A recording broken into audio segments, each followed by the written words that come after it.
Cette bande dessinée, je la fais pour mon grand-père, pour moi, mais surtout pour lui.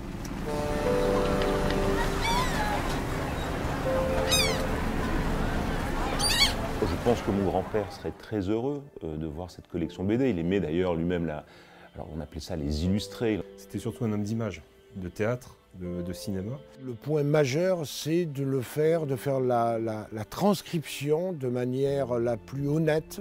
Bien pour moi, Marcel Pagnol, c'est avant tout mon grand-père, bien sûr, mais aussi un des plus grands cinéastes français, qui a défendu le cinéma parlant dès le début des années 30.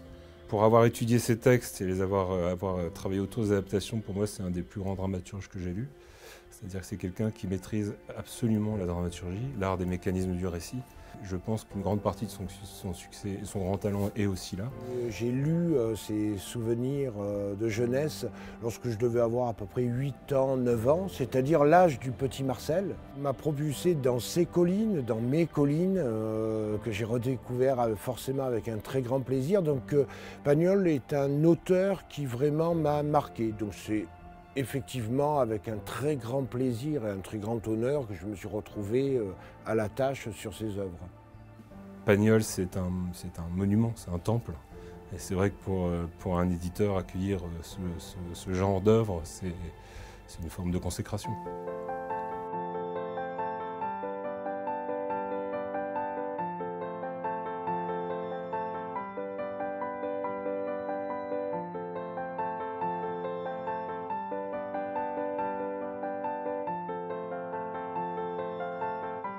La collaboration avec le label Grand Angle est née grâce à l'un des deux adaptateurs des bandes dessinées qui s'appelle Serge Coteau, qui est un ami. Et il est venu avec son compère Eric Stoffel, qui adapte aussi les bandes dessinées. Tous les deux m'ont dit, je pense que la bonne idée c'est Grand Angle. Et donc j'ai rencontré Olivier Sulpice et Hervé Richet. Et c'était une super rencontre parce que je me suis aperçu qu'ils adoraient Pagnol. Dans les deux entités, entre guillemets, il y a une dimension familiale. On travaille avec la famille de Marcel Pagnol. Nous, on a à cœur d'être réellement éditeur, donc de travailler un petit peu avec un esprit familial, en étant proche de nos livres et de nos auteurs surtout. Donc je dirais qu'il y avait quelque chose de presque évident. Moi, j'aime bien travailler avec des gens que j'aime. C'est quelque chose de très fragile quand même, une adaptation BD, une collection BD. Je pense que ça demande du respect, de l'amitié, de la bienveillance. Quand on s'est rencontrés, on a mis en place une espèce de stratégie d'adapter tout Pagnol. Ça, c'était de faire en sorte d'adapter toute l'œuvre, que ce soit les œuvres très connues ou les œuvres moins connues. En gros, ça va représenter une quarantaine d'albums. D'alterner une œuvre très connue comme La gloire de mon père avec une œuvre moins connue comme Merlus, par exemple, la même année. Ou d'avoir une présence importante sur le marché, sortir en gros 2 à 3 titres par an. L'intérêt pour moi que toute la collection soit adaptée par les mêmes personnes, c'est qu'on a une unité de ton et de vision de l'œuvre. Je savais que Eric Stoffel et Serge Coteau savaient lire Pagnol. Ce sont deux Marseillais, ils comprennent le sous-texte, les intentions de l'auteur. Pour faire du Pagnol, il faut ressentir la Provence, il faut ressentir Marseille, Aubagne, etc. Tous les lieux finalement que raconte Marcel Pagnol, je les connais fort bien, puisque ce sont les miens aussi. Donc je suis reparti sur les traces finalement effectivement de Pagnol pour faire des reportages, parce que là c'est vraiment le cas, des reportages photos, de manière à nourrir en fait et être au plus vrai, au plus proche de ce qu'il désirait.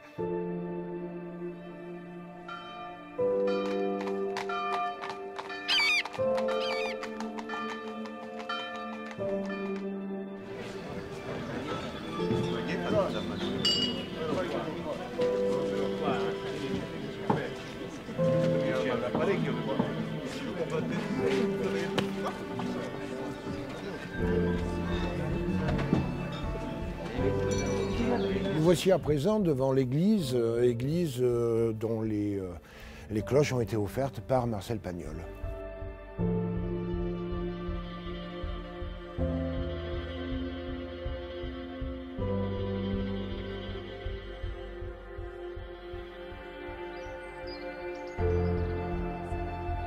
Nous voici à présent sur le port de Marseille, que vous pouvez apprécier ici, mais avec une différence temporelle.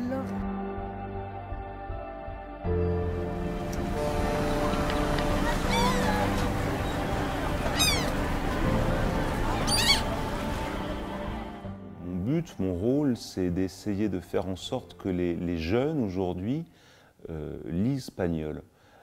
Or, aujourd'hui, les plus jeunes lisent de moins en moins de romans.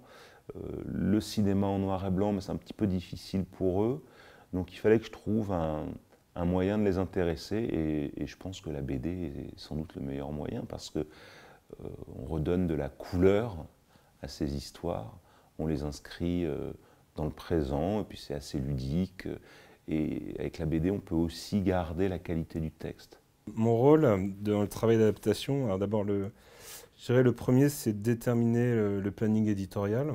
Ce choix, on le fait en collaboration avec Nicolas, et avec l'envie d'être aussi un peu original. Par exemple, on a sorti Les Pestiférés, qui était une nouvelle que Marcel Pagnol n'avait pas terminée. Et Jacqueline Pagnol nous a livré la fin, a livré aux adaptateurs la fin que Marcel Pagnol avait racontée. Et on a pu, pour la première fois, publier le récit intégral finalement des Pestiférés. C'est le cas, par exemple, de La Prière aux étoiles. La Prière aux étoiles était un film que Pagnol a détruit pour qu'il ne tombe pas entre les mains de l'occupant. Il reste 5 minutes du film. Nous, on va le sortir dans sa version intégrale. C'est-à-dire que la bande dessinée permet de redonner vie à une œuvre qui a été détruite. Définir le bon style graphique pour chaque œuvre, et après, mon rôle est de chercher les dessinateurs qui peuvent correspondre au style graphique de l'œuvre qu'on envisage d'adapter, et de le convaincre, évidemment, de travailler avec nous. Je dirais que le troisième, c'est un rôle là, plus d'encadrement d'écriture, c'est de valider l'adaptation qui en est faite par les auteurs. En l'occurrence, ce sont des auteurs qui maîtrisent parfaitement le sujet, et il y a très peu de choses, qui sont revues au niveau du texte. Alors le grand défi, lorsqu'on adapte Pagnol, c'est évidemment de préserver et même de montrer vraiment toute cette gestuelle, cette manière de parler incroyable qu'il donne à ses personnages. Et il faut bien sûr se rappeler, et tout le monde s'en souvient, que les acteurs, bien souvent qu'il a choisis, étaient extrêmement doués pour porter à la perfection ces mots, Rému, etc. Comment ça marche. Comment on va pouvoir mettre ce comment en bande dessinée ? D'abord, il y a le talent des dessinateurs quand même, qui vont savoir mettre la bonne gestuelle, qui vont savoir mettre la bonne expression.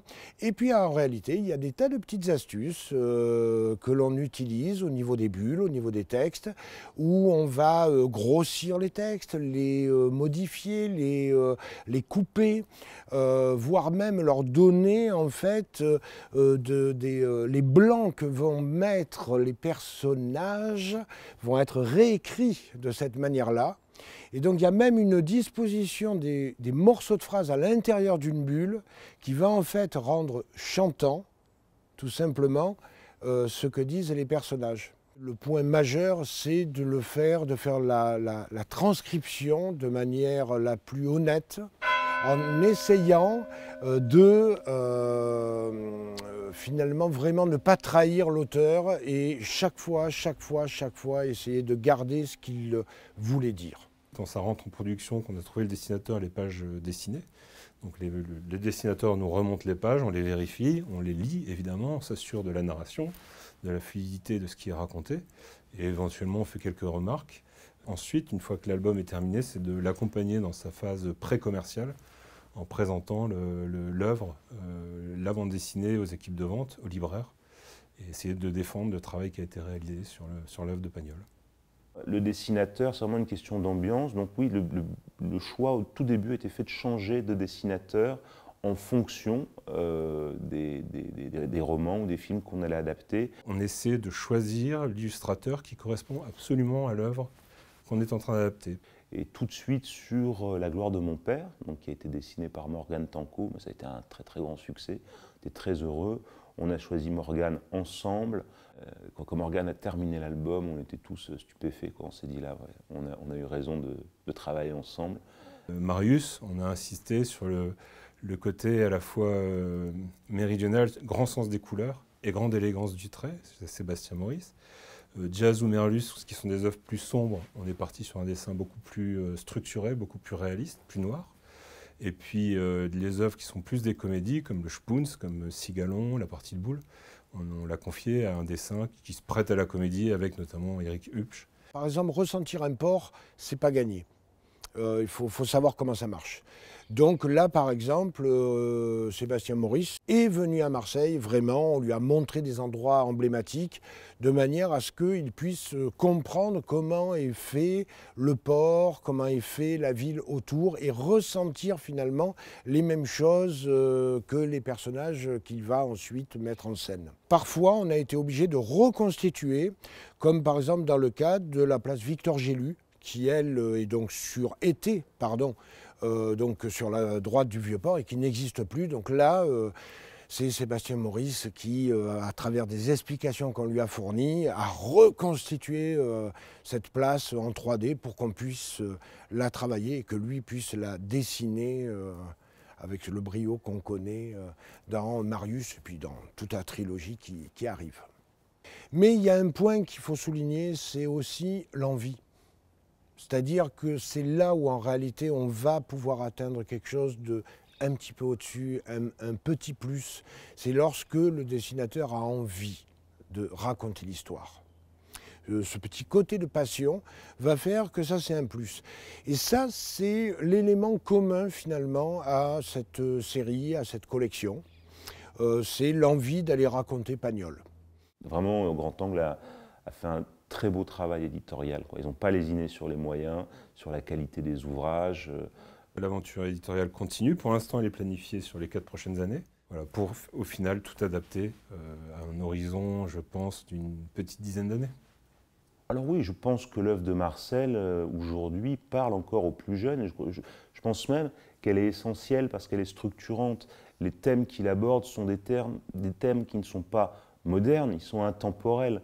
C'est le respect de la nature, c'est le respect de l'autre dans le respect de soi-même, c'est les valeurs familiales, d'amitié, d'entraide, pour savoir vivre ensemble, parce que Marcel Pagnol, il nous parle de ce qui nous rassemble, il ne nous parle pas de ce qui nous divise.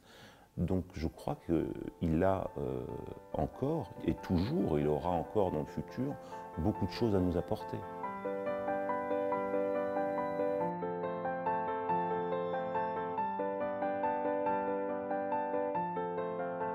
Cette collection de BD, je trouve, rend vraiment l'œuvre et l'univers de Pagnol au lecteur. Mais si vous voulez vraiment comprendre et connaître Pagnol, c'est par là-bas que ça se passe.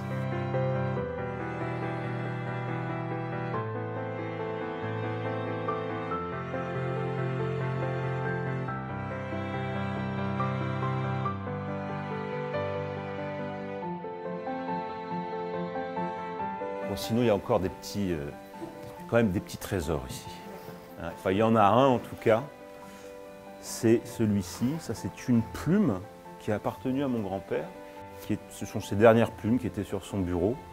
Il y en avait une dizaine, je crois, et je les ai confiées à un artiste qui s'appelle Pascal Cervantes, qui est spécialisé dans les inclusions. Mon grand-père avait la massette de son grand-père sur son bureau. Moi, j'ai la plume de mon grand-père sur ma bibliothèque.